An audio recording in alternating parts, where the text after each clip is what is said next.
আকাশবাণী গুৱাহাটীৰ মহাবাহু সাপ্তাহিক বিজ্ঞান আলোচনী অনুষ্ঠান নতুন দিগন্ত। আজিৰ অনুষ্ঠানত আগবঢ়োৱা হৈছে এটি আলোচনা আকাশবাণীৰ প্ৰচাৰণত কৃত্ৰিম বুদ্ধিমত্তাৰ ভূমিকা। এই সম্পৰ্কে কথা পাতিবলৈ আজি আমাৰ মাজত উপস্থিত আছে ডক্টৰ ৰূপম ভট্টাচাৰ্য আৰু ডক্টৰ মিৰ্জানুৰ ৰহমান। আলোচনাটিৰ হাত ধৰিছে কৃতাঞ্জলি বৰ্মনে। নমস্কাৰ। আজি আমি কথা পাতিবলৈ লৈছোঁ আকাশবাণীৰ প্ৰচাৰণত কৃত্ৰিম বুদ্ধিমত্তাৰ ভূমিকা সম্পৰ্কে। এই সম্পৰ্কে কথা পাতিবলৈ আজি আমাৰ মাজত উপস্থিত আছে গুৱাহাটী বিশ্ববিদ্যালয়ৰ তথ্য প্ৰযুক্তি বিভাগৰ সহকাৰী অধ্যাপক ডক্টৰ ৰূপম ভট্টাচাৰ্য আৰু একে বিভাগৰে সহযোগী অধ্যাপক ডক্টৰ মিৰ্জানুৰ ৰহমান। আপোনালোক দুয়োকে আমাৰ অনুষ্ঠানলৈ আদৰণি জনাইছোঁ। নমস্কাৰ। নমস্কাৰ। নমস্কাৰ। মই প্ৰথমেই মিৰ্জানুৰ ৰহমানক সুধিব বিচাৰিছোঁ যে কৃত্ৰিম বুদ্ধিমত্তা আমি কি বুজোঁ কৃত্ৰিম বুদ্ধিমত্তা বুলি ক'লে? হয়, আজিৰ দিনত কৃত্ৰিম বুদ্ধিমত্তা বা AI আৰ্টিফিচিয়েল ইণ্টেলিজেঞ্চ এতিয়া সহজলভ্য বস্তু। আমি সকলো দিশতে AI দেখা পাইছোঁ। হয়, দেখা পাওঁ আমি মোবাইলৰ পৰা টিভিলৈকে ফ্ৰিজৰ পৰা গাড়ীলৈকে সকলোতে AI ব্যৱহাৰ হৈ আহিছে। এতিয়া AI বা কৃত্ৰিম বুদ্ধিমত্তা বুজি ল'লে আমি বুজিব লাগিব যে এটা ধৰক মেচিন বা যন্ত্ৰ যিটোৱে বুদ্ধিমানৰ দৰে কাম কৰে। আমি আগতীয়াকৈ কিছুমান তথ্য মেচিনটোক বা যন্ত্ৰটোক দিব লাগিব। তাৰ ওপৰত মেচিনটোৱে নিজে বস্তুখিনি বুজি ল'ব, কেনেকৈ ভৱিষ্যতে তাৰ ওপৰত কাম কৰিব বা পৰিকল্পনা কৰিব। আমি তেতিয়া কি হ'ব, যেতিয়া আমি ভৱিষ্যতে একেধৰণৰ ডেটা বা তথ্য দিওঁ, আগতে কৰা কামৰ ওপৰত বিশ্লেষণ কৰি ভিত্তি কৰি তেওঁ নতুন তথ্য দিব। এতিয়া আমি ধৰক উদাহৰণস্বৰূপে ক'ব বিচাৰোঁ যে গাড়ীৰ ক্ষেত্ৰত আমি সকলোৱে গাড়ী ইউজ কৰোঁ বা ব্যৱহাৰ কৰোঁ। গাড়ীৰ ক্ষেত্ৰত এয়াৰ কণ্ডিশ্যন বা AC আমি সকলোৱে ব্যৱহাৰ কৰোঁ। তাতে আছে কি আজিকালি নতুন সুবিধা দিছে কি ক্লাইমেট কণ্ট্ৰল। ক্লাইমেট কণ্ট্ৰল বুলি ক'লে কি হয়, আগতে আছিলে AC বিলাকত আপুনি ধৰক 25 ডিগ্ৰীত আপুনি গাড়ীখনৰ ভিতৰ চৰা ঠাণ্ডা কৰিব বিচাৰিছে, তেতিয়া যিমানেই নহওক সি সদায় 25 ডিগ্ৰী বা মেচিনটোৱে চেষ্টা কৰি থাকিব কি 25 ডিগ্ৰী বা তাৰ ওপৰলৈ যাব পাৰিব নেকি। কিন্তু আজিৰ দিনত যিহেতু কৃত্ৰিম বুদ্ধিমত্তা বা AI আহি গৈছে, সি বাৰে বাৰে চাই থাকিব ভিতৰ চোৱা 25 ডিগ্ৰী বা তাতকৈ কম হৈছে নেকি। যদি তাতকৈ কম হৈছে তেতিয়া সি মেচিনটো বন্ধ কৰি দিব, যাৰ সহায়ত আমাৰ বিদ্যুতৰ কম পৰিমাণ ৰাহি হ'ব, বিদ্যুতৰ ৰাহি হ'ব। গতিকে AI আমি প্ৰত্যেকটো ক্ষেত্ৰত দেখা পাইছোঁ। মোবাইলত আমি হে গুগল বা হে চিৰি বুলি কোৱাৰ লগে লগে আমি আমাৰ তথ্যবিলাক বিচাৰি পাওঁ। হয়, এতিয়া মই ৰূপম ভট্টাচাৰ্যক সুধিব বিচাৰিছোঁ যে সাধাৰণ মানুহৰ জীৱনত কৃত্ৰিম বুদ্ধিমত্তা ক'ত দেখা যায়? এতিয়া কৃত্ৰিম বুদ্ধিমত্তা আমাৰ যিবিলাক স্মাৰ্টফোন এতিয়া সহজলভ্য সামগ্ৰীত পৰিণত হৈছে, গাঁৱে ভূঞে সকলোৱে স্মাৰ্টফোন ব্যৱহাৰ কৰিব শিকিছে। এতিয়া ইয়াত চাব গ'লে আপুনি ধৰক এটা ইংৰাজী বাক্য আমি যদি অনুবাদ কৰিব খোজোঁ, সেনেকুৱা ক্ষেত্ৰত আমি অসমীয়া বা বেলেগ ভাষালৈ বা আমি অনুবাদ কৰিব খুজিছোঁ, সেইটো সেই কাৰ্যটো অতি সহজভাৱে কৃত্ৰিম বুদ্ধিমত্তাই আমাক সহজে কৈ দিব পাৰে সঠিক অনুবাদটো এইটো হয়। কিন্তু আগতে এনেকুৱা ধৰণৰ কথা হোৱা নাছিল, যিটো অতিশয় কঠিন আছিল আৰু কেইজনমান মানুহৰ ক্ষেত্ৰত এইটো সীমিত আছিল। গতিকে আজিকালি কৃত্ৰিম বুদ্ধিমত্তা প্ৰয়োগ কৰাৰ ফলত এই বস্তুটোৰ যিটো উপকাৰিতা গোটেইবিলাক মানুহে এইখিনি পাবলৈ সক্ষম হৈছে। হয়, এতিয়া মই আহিছোঁ আকাশবাণীৰ কথালৈ। আকাশবাণীৰ ক্ষেত্ৰত আমি কৃত্ৰিম বুদ্ধিমত্তা কেনেদৰে ব্যৱহাৰ কৰিব পাৰোঁ? মিৰ্জানুৰ ৰহমান, আপুনি অকণমান আভাস দিয়কচোন। হয়, ৰেডিঅ'ৰ ক্ষেত্ৰত আমি কৃত্ৰিম বুদ্ধিমত্তা বহুত ক্ষেত্ৰত ব্যৱহাৰ কৰিব পাৰোঁ। ৰেডিঅ'ৰ ক্ষেত্ৰত আপুনি ধৰক প্ৰথম কামটো হ'ল কি খচৰা লিখা বা আপোনাৰ স্ক্ৰিপ্ট লিখা যিটো কয়। স্ক্ৰিপ্ট লিখোঁতে আমি প্ৰথমতে এজন মানুহক কোনোবা এজনক বিচাৰিব লাগিব যিজনে ভাষাটো ভালকৈ জানে, লগতে বানান বা ব্যাকৰণখিনি ভালকৈ চাব পাৰে, মানে শুদ্ধকৈ লিখিব পৰা বা যিকোনো ভাষা লিখিব পাৰে। গতিকে সেইটো এটা প্ৰথম কাম। দ্বিতীয়তে সেইখিনি লিখাৰ পিছত আকৌ আমি চাব লাগিব সেই কথাখিনি আমি কেনেকৈ কণ্ঠলে আমি ৰূপান্তৰ কৰিব পাৰোঁ গতিকে ভাষাত মানে কণ্ঠদান কৰিব লাগিব কিন্তু ৰেডিঅ'ৰ ক্ষেত্ৰত এতিয়া দেখিছোঁ যেতিয়া AI আহিলে AI অহাৰ পিছত যিটো কণ্টেণ্ট জেনেৰেশ্যন বুলি কয় বা কণ্টেণ্ট ক্ৰিয়েশ্যন যিটো খচৰা লিখা সেইটো বহুত সহজলভ্য হৈ গ'ল কাৰণ আপুনি কিবা এটা তথ্য দিয়ক তাৰ ওপৰত ভিত্তি কৰি AI বহু ধৰণত গোটেই ওচৰ পাজৰৰ আৰু ভৌগোলিক দিশ নিৰ্ধাৰণ কৰি গোটেই তথ্যখিনি যুগুতাই দিব যাৰ সহায়ত যিজনে খচৰাটো লিখিব তেওঁৰ কাৰণে বহুত সহজ হৈ যায় লগতে আমাৰ বানান পৰীক্ষা যিটো আমি MS ৱৰ্ডত আমি সহজতে পাওঁ অটো কাৰেকশ্যন বুলি কয় গতিকে সেইবিলাক হোৱাৰ পিছত আমি দেখিছোঁ সহজতে আমি কৰিব পাৰোঁ লগতে আৰু এটা সুবিধা আছে কি ইয়াৰ ক্ষেত্ৰত ডিজিটেল মাধ্যমত যেতিয়া ৰেডিঅ' আহিলে তেতিয়া আমি দেখিছোঁ কি কিমানজন ইউজাৰ বা আমাৰ শ্ৰোতাই শুনি আছে সেইটো আমি চাব পাৰোঁ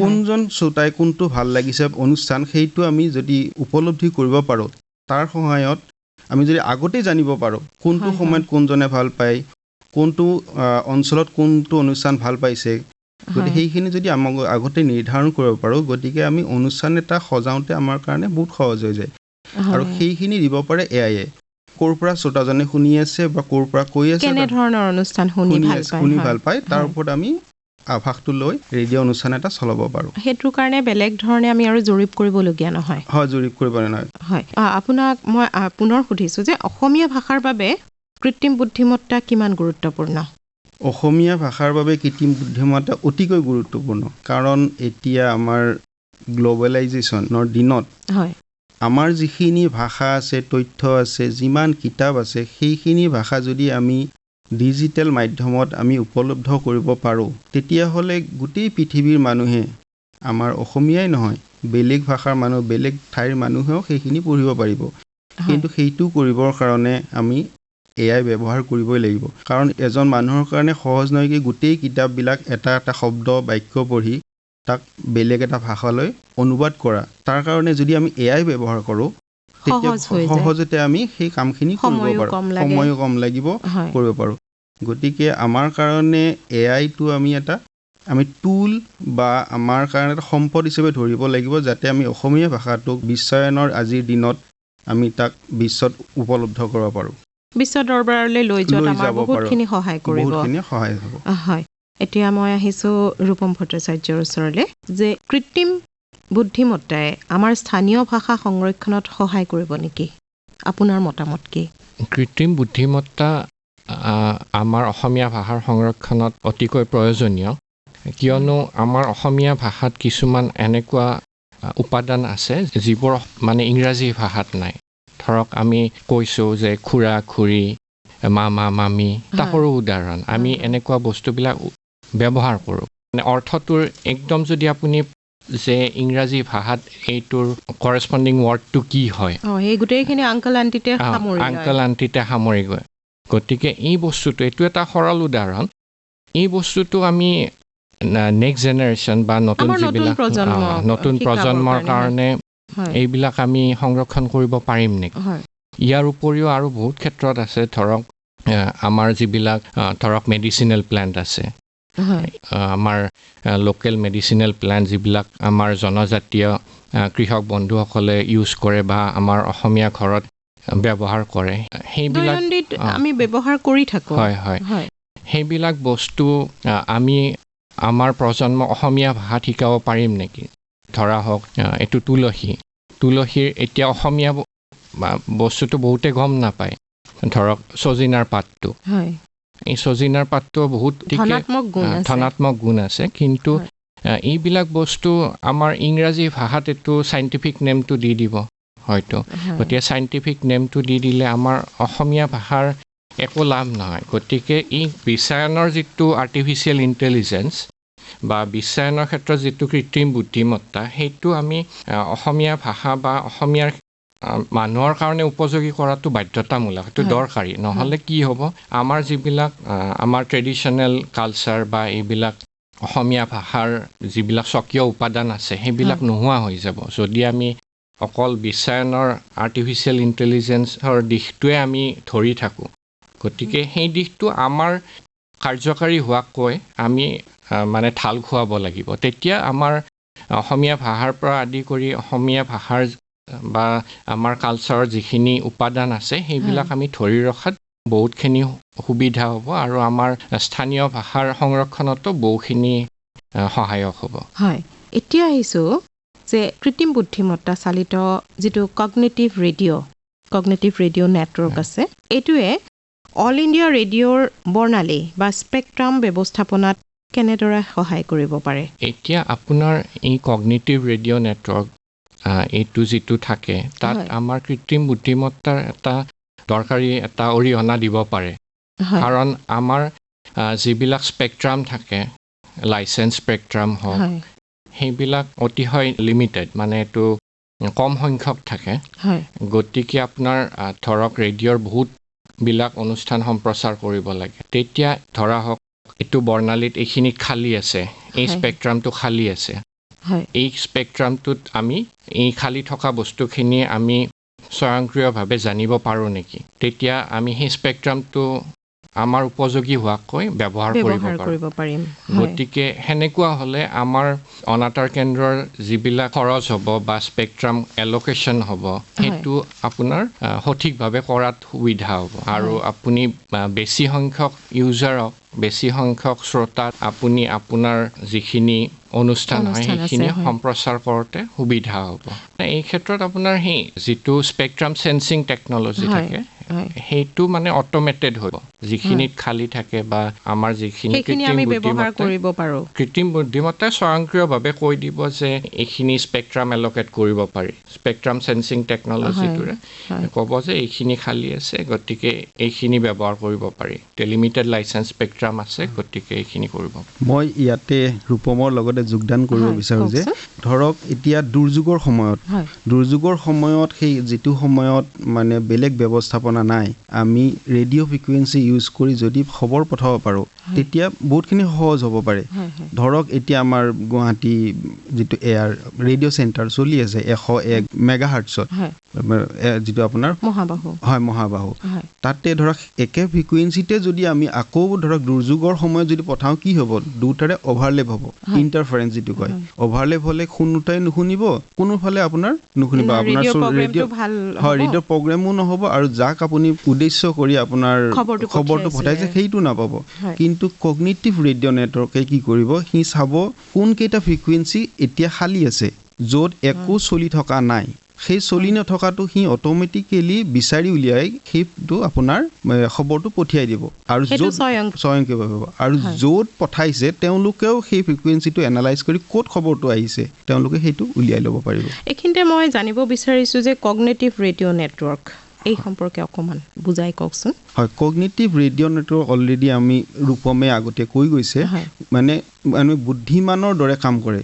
বুদ্ধিমান ৰেডিঅ' বুলি ক'লেও আমি ক'ব পাৰোঁ, কাৰণ স্বয়ংক্ৰিয়ভাৱে ই চাই লয় ক'ত ফ্ৰিকুৱেঞ্চি এটা চলি আছে, ক'ত চলি থকা নাই, তাৰ ওপৰত চেষ্টা কৰি বা চাই আমি নতুনকৈ পঠিয়াবলগীয়া খবৰখিনি সেই ফ্ৰিকুৱেঞ্চিত পঠিয়াই দিয়ে, যাৰ ফলত আমাৰ ইণ্টাৰফাৰেঞ্চটো নহয় আৰু যিজনে পাব লাগে তেওঁলোকৰো একো অসুবিধা নোহোৱাকৈ পাব পাৰে।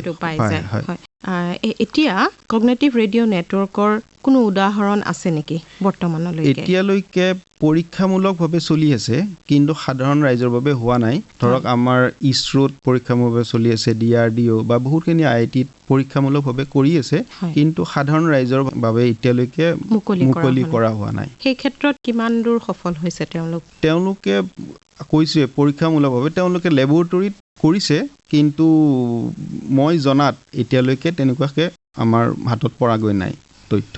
কৃত্ৰিম বুদ্ধিমত্তাৰ ব্যৱহাৰৰ সুবিধা যেনেকৈ আছে, নিশ্চয় অসুবিধাও আছে। ৰূপম ভট্টাচাৰ্য, আপুনি এই ক্ষেত্ৰত কি কয়?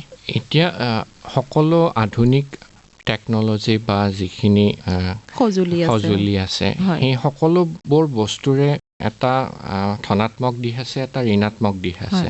গতিকে আমাৰ কৃত্ৰিম বুদ্ধিমত্তাটো এই ক্ষেত্ৰত একো বেলেগ নহয়, ইয়াৰো ধনাত্মক দিশ আছে আৰু এটা ঋণাত্মক দিশ আছে। ধনাত্মক দিশৰ ভিতৰত আমি যিখিনি এতিয়া আলোচনা কৰি আছিলোঁ সেইবিলাক এটা হ'ল ধনাত্মক দিশ আপোনাৰ, কিন্তু ইয়াৰ ঋণাত্মক দিশো আছে। ঋণাত্মক দিশ হ'ল যদি আমি এটা উদাহৰণ হিচাপে ধৰক এতিয়া আমাৰ এনেকুৱা হয় যে ৰেডিঅ'ৰ সম্প্ৰচাৰৰ কাৰণে আমাৰ মানুহৰ দৰকাৰ, যিখিনি কাৰিকৰীভাৱে গম পায় গোটেই কথাখিনি, তেনেকুৱা মানুহৰ প্ৰয়োজন। হিউমেন লেবাৰটোক আমি আগবঢ়াই দিছোঁ। এতিয়া যদি আমি ভাবোঁ যে এইটো এলিমিনেট কৰিব লাগে, এইটো নোহোৱা কৰিব লাগে, তাৰ কাৰণে আমি কৃত্ৰিম বুদ্ধিমত্তা ইউজ কৰিম, তেতিয়া এইটো মই ভাবোঁ সেইটো এটা ঋণাত্মক দিশ হ'ব। কাৰণ আমি কৃত্ৰিম বুদ্ধিমত্তাটোক সহযোগী হিচাপে লৈ সেই বস্তুটো হিউমেন লেবাৰটোক গোটেই নোহোৱা কৰাটো আচলতে সঠিক নহয়।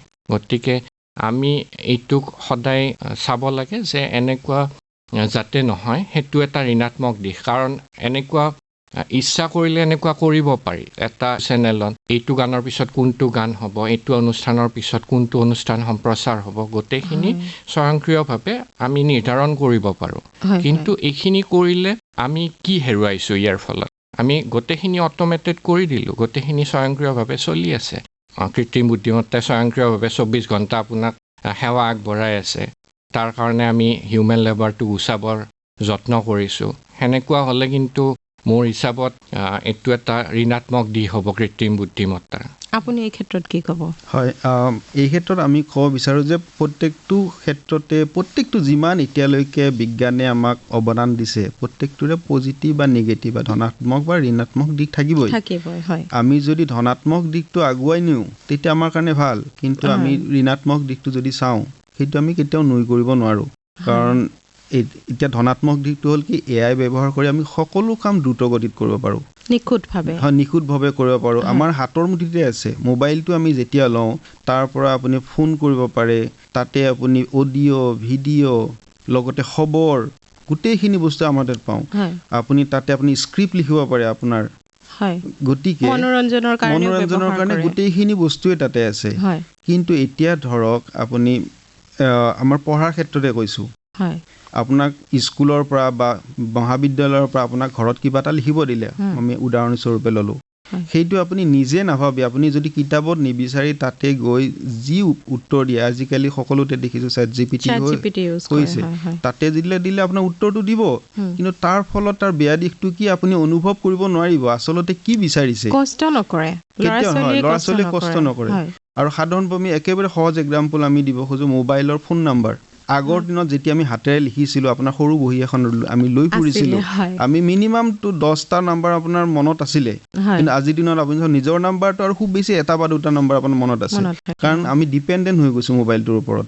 ঠিক তেনেকৈ আমি যদি গোটেই সদায়ে কৃত্ৰিম বুদ্ধিমত্তাৰ ওপৰতে ডিপেণ্ডেণ্ট হওঁ, তেতিয়া ভৱিষ্যতে নাজানো কি হয়, কিন্তু ল'ৰা-ছোৱালীৰ মগজুৰ বিকাশটো বহুত কমি যায়। তেওঁলোকে নিজৰ মগজু ব্যৱহাৰ কৰিব, পঢ়াটো তেওঁলোকৰ কমি যায়।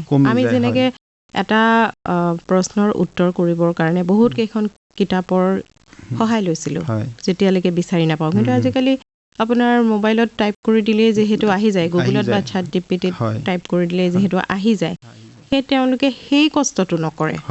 আৰু তেওঁলোকৰ তেতিয়া কি হ'ব, তেওঁ কেৱল উত্তৰৰ মাজতে সীমিত হৈ থাকিব, তেওঁলোকৰ জ্ঞানখিনি নহয়। কিন্তু আগতে আপুনি ভাবক, যেতিয়া কিতাপখন পঢ়িছিলে, অকল সেইখন কিতাপে অকল সেই আপুনি যিটো উত্তৰ বিচাৰে তাৰ লগত নহয়, তাৰ ওচৰে পাজৰে গোটেইখিনি আপুনি পঢ়িব লগা হৈছিলে, যাৰ ফলত আপুনি উত্তৰ লিখিছিলে।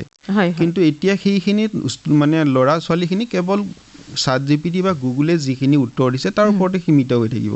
এইখিনিতে মোৰ মনলৈ আৰু এটা প্ৰশ্ন আহিছে যে আমি ধৰি লওক আকাশবাণীত যেতিয়া আমি অনুষ্ঠান পৰিৱেশন কৰোঁ, তেতিয়া আমাৰ ধৰি লওক দুখ সুখ বা হাঁহি কান্দোন এইবোৰ আমি ফুটাই তোলোঁ, আমাৰ মাততে আমি সেইখিনি ফুটাই তুলিবলগীয়া হয়। এই মানৱীয় অনুভৱখিনি কৃত্ৰিম বুদ্ধিমত্তাই দিব পাৰিবনে? মই ভাবোঁ কেতিয়াও নোৱাৰে। কাৰণ ৰেডিঅ' বুলি ক'লে আপুনি চাওক, ৰেডিঅ' আচলতে এটা অনুষ্ঠান নহয়, এইটো এটা মানুহৰ আমাৰ মাজত অনুভৱ। আমি সৰুৰ পৰা আপুনি চাওক, যেতিয়াৰ পৰা গীতিমালিকা, চিত্ৰগীত যেতিয়াৰ পৰা আমি শুনি আহিছোঁ, আমাৰ মাজত সেইটো হৃদয়ত ৰৈ গৈছে। গতিকে ৰেডিঅ'ৰ অনুষ্ঠান এটা কেৱল শব্দৰ নিগৰণেই নহয়, সেই সুখক বা সুশিকাৰ মাজৰ যিটো কণ্ঠৰ মাজত তেওঁলোকৰ যিটো অনুভৱটো, সেই অনুভৱটো AI কেতিয়াও দিব নোৱাৰে। আপুনি আজি দেখিলে, আমি ধৰক এতিয়া উদাহৰণস্বৰূপে লওঁ, আপুনি এটা বিশেষ ৱেবছাইট য'ত আপুনি ৰেডিঅ'ৰ অনুষ্ঠান সাজিব পাৰে। গতিকে সেই অনুষ্ঠানটোত আপুনি কৃত্ৰিমভাৱে যিটো কণ্ঠ দিব, যিটো কণ্ঠ তাৰ পৰা ওলাই আহিব হয়। তাত সেইটো মানৱীয় অনুভৱ কেতিয়াও থাকিব মানে নোৱাৰে তাত আপোনাৰ কণ্ঠটো কৃত্ৰিম বুদ্ধিমত্তাই দিয়ে। হয় তাতে আপোনাৰ উচ্চাৰণ হয়তো শুদ্ধ হ'ব পাৰে কিন্তু তাৰ মাজত থকা যিটো অনুভৱটো কেতিয়াও দিব নোৱাৰে আপোনাৰ ধৰক আপুনি ৰেডিঅ'ত যেতিয়া খবৰ এটা পঢ়ে হয় ভাল খবৰ পঢ়িলে মনৰ যিটো আপোনাৰ আনন্দত যিটো মানে আপোনাৰ কণ্ঠৰ মাজেৰে যিটো শব্দ ওলাই আহিব বা দুখত যিটো ওলাই আহিব সেইটো এৰিয়াই কেতিয়াও দিব নোৱাৰে। হয় হয় এই ক্ষেত্ৰত আপুনি কি মতামত দিব? মোৰ অনুভৱ হয় যে এনেকুৱা বস্তুটো কৃত্ৰিম বুদ্ধিমত্তা প্ৰয়োগ কৰিব পাৰি কিন্তু এইটোৰ কিমান দূৰ সফল হ'ব সেইটো আমি আজিৰ দিনত এতিয়া কোৱাটো টান কোৱাটো জটিল কিন্তু এনেকুৱা ধৰণৰ পৰীক্ষা নিৰীক্ষা চলি আছে যেনেকুৱাকৈ আমাৰ ধৰক মনৰ দুখ বেদনা এইবিলাক সন্নিৱিষ্ট কৰিব পাৰি নেকি বিভিন্ন সঁজুলিত এনেকুৱা ধৰণৰ পৰীক্ষা নিৰীক্ষা বিভিন্ন ৰিচাৰ্চ পেপাৰ বা বিভিন্ন ধৰণৰ গৱেষণাগাৰত এনেকুৱা ধৰণৰ পৰীক্ষা নিৰীক্ষা চলি আছে আৰু হয়তো এইটো সফলো হ'ব পাৰে কিন্তু মোৰ ভাৱ হয় যে এনেকুৱা বস্তুবিলাক মানৱীয় গুণবিলাক সেইটো থকাটো দৰকাৰ কাৰণ নহ'লে বস্তুবিলাক সকলোবিলাকেই কৃত্ৰিম হৈ যাব। হয় আৰু সেই ক্ষেত্ৰত আমি আকাশবাণীৰ অনুষ্ঠান এটা শুনি যিটো আমাৰ মনত প্ৰতিক্ৰিয়া হয় সেইটো নিশ্চয় নহ'বগৈ তেতিয়া। হয় হয় হয় মই ইয়াতে দুটামান কথা ক'ব বিচাৰোঁ যেতিয়া আমি ৰেডিঅ'ৰ অনুষ্ঠান শুনো তাৰ আপুনি যিটো ক'লে আমাৰ যিটো অনুভৱ হয় কিন্তু কৃত্ৰিম বুদ্ধিমত্তাই যিটো দিব সেইটো শব্দৰ শুদ্ধ উচ্চাৰণ হ'ব পাৰে সেই অনুভূতি কেতিয়াও নাথাকে গতিকে আচলতে এয়াই আপোনাৰ ৰেডিঅ'ৰ ক্ষেত্ৰত সহায়ক হ'ব আপোনাৰ কাম দ্ৰুতগতিত কৰি দিব কিন্তু আমাৰ ঘোষক ঘোষিকাৰ যিটো কণ্ঠ সেই কণ্ঠৰ মানে ৰিপ্লেচমেণ্ট কেতিয়াও হ'ব নোৱাৰে। হয় এতিয়া শেষত মই সুধিব বিচাৰিছোঁ যে ভৱিষ্যতে কৃত্ৰিম বুদ্ধিমত্তাই আকাশবাণীৰ অনুষ্ঠানৰ ক্ষেত্ৰত কেনেকৈ সহায়ক হ'ব পাৰে? মই ৰূপম ভট্টাচাৰ্যক সুধিছোঁ। এই ক্ষেত্ৰত মই ভাবোঁ আমাৰ আকাশবাণীৰ আগত বহুতবিলাক অনুষ্ঠান এতিয়ালৈ হৈ গৈছে সেইবিলাকৰ সংৰক্ষণ ডিজিটেল সংৰক্ষণৰো ব্যৱস্থা কৰা হৈছে সেইবিলাক আমি কৃত্ৰিম বুদ্ধিমত্তাৰ যোগেদি সেইবিলাক আৰু কেনেকৈ ভালকৈ সংৰক্ষণ কৰিব পাৰি বা এইবিলাক সংৰক্ষিত আৰ্কাইভৰ পৰা আমি কিছুমান আৰু নতুন কাৰ্যক্ৰম সৃষ্টি কৰিব পাৰোঁ নেকি বা এনেকুৱা ধৰণৰ লোকগীত আগতে সম্প্ৰচাৰ হৈছে গতিকে এতিয়া হয়তো গায়কজন নাই কিন্তু সেই গায়কজনক আমি সেইবিলাক সম্প্ৰচাৰণ কৰিব পাৰোঁ নেকি বা তেখেতসকলে কেনেধৰণে লোকগীতটো সম্প্ৰচাৰণ কৰিছিল সেইবিলাক আমি কৃত্ৰিম বুদ্ধিমত্তাৰ যোগেদি নতুনকৈ এটা আলোচনাৰ সৃষ্টি কৰিব পাৰোঁ নেকি সেনেকুৱা ধৰণৰ এটা চিন্তা কৰিব পাৰি বা আপোনাৰ কৃত্ৰিম বুদ্ধিমত্তাৰ যোগেদি আমি এইটো অনুষ্ঠানত এইটো পিছপৰা অনুষ্ঠান এইটো ক্ষেত্ৰত ৰেডিঅ'য়ে কেনেধৰণে ভাল মানে কণ্টেণ্ট ইয়াত দিব পাৰে কৃত্ৰিম বুদ্ধিমত্তাৰ যোগেদি নতুন কণ্টেণ্ট সৃষ্টি কৰিব পাৰে সেনেকুৱা ক্ষেত্ৰতো কৃত্ৰিম বুদ্ধিমত্তাই যথেষ্ট অৱদান আগবঢ়াব পাৰে। হয় এই ক্ষেত্ৰত আপোনাৰ মতামত কি হ'ব মিৰ্জানুৰ ৰহমান? হয় ৰেডিঅ'ৰ ক্ষেত্ৰত সদায় মই ভাবোঁ এআইয়ে সদায় সহায় কৰিব পাৰিব আমাৰ ৰূপমে কৈছেই ডিজিটেল আৰ্কাইভ যিটো কৈছে সেইটো সদায় মানে অতিকৈ জৰুৰী বস্তু।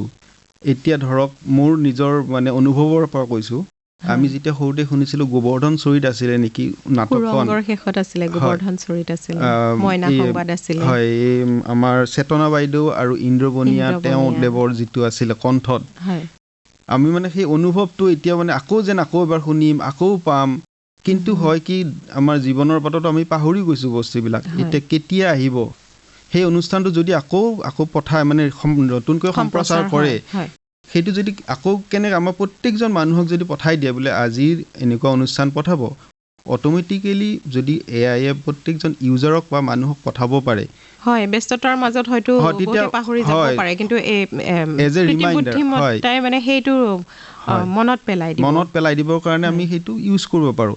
ঠিক তেনেকৈ আমি কৈছোঁৱেই আপোনাৰ স্ক্ৰিপ্ট ৰাইটিঙৰ পৰা প্ৰত্যেকটো কামত মানে আমি কৃত্ৰিম বুদ্ধিমত্তাই সহায় মানে এআই বা নট এআই ৰেডিঅ'ক আমাক আগবঢ়াই নিবলৈ সহায় কৰিব পাৰে কিন্তু তাতে ডাঙৰ কথা হ'ল কি এআই সদায় সহায়কহে হ'ব AI কেতিয়াও মানুহৰ ৰিপ্লেচমেণ্ট হ'ব নোৱাৰে।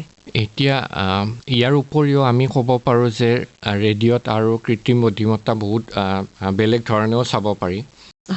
যেনেকুৱা আপুনি এই অনুষ্ঠানটোৰ কাৰণে ধৰক এই অনুষ্ঠানটোৰ কাৰণে আমি কোনবিলাক আটাইতকৈ দৰকাৰী কথা আমি সেইটো কম সময়ৰ ভিতৰতে সেই বস্তুটো সোনকালে প্ৰশ্নবিলাক আমি যুগুতাই ল'ব পাৰোঁ। সেইটোত আপুনি কৃত্ৰিম বুদ্ধিমত্তা আপোনাৰ সহায়ক হ'ব পাৰে, যাৰ ফলত আপুনি কম সময়তে গোটেইখিনি বস্তু প্ৰস্তুত কৰি উলিয়াব পাৰে। ইয়াৰ উপৰিও মই আগতে কৈছিলোঁ যে সম্প্ৰচাৰৰ মাধ্যমত যেনেকৈ ক'লোঁ যে কগনিটিভ ৰেডিঅ'ই কেনেকৈ সুবিধা প্ৰদান কৰিব, যিহেতু আমাৰ লাইচেঞ্চ বেণ্ডবিলাক কম, গতিকে আমি কেনেকৈ ফ্ৰিকুৱেঞ্চিবিলাক সঠিকভাৱে ব্যৱহাৰ কৰিব পাৰোঁ, গতিকে এই ক্ষেত্ৰত যথেষ্ট লাভৱান হ'ব পাৰে। আৰু আমি কেনেকৈ মেক্সিমাম মানুহক সামৰি ল'ব পাৰোঁ আৰু এনেকুৱা অনুষ্ঠান সম্প্ৰচাৰ কৰিব লাগে যিবিলাক মানে সকলো মানুহে ভাল পাইছে আৰু যিবিলাকৰ ফলত আমাৰ উঠি অহা যুৱচামৰ সুবিধা হয় আৰু যিবিলাকে এই অনুষ্ঠানৰ যোগেদি নতুন নতুন জ্ঞান আহৰণ কৰিবৰ কাৰণে সক্ষম হয়। তাৰ কাৰণে কৃত্ৰিম বুদ্ধিমত্তা যথেষ্ট উপকাৰী হ'ব বুলি মই ভাবোঁ।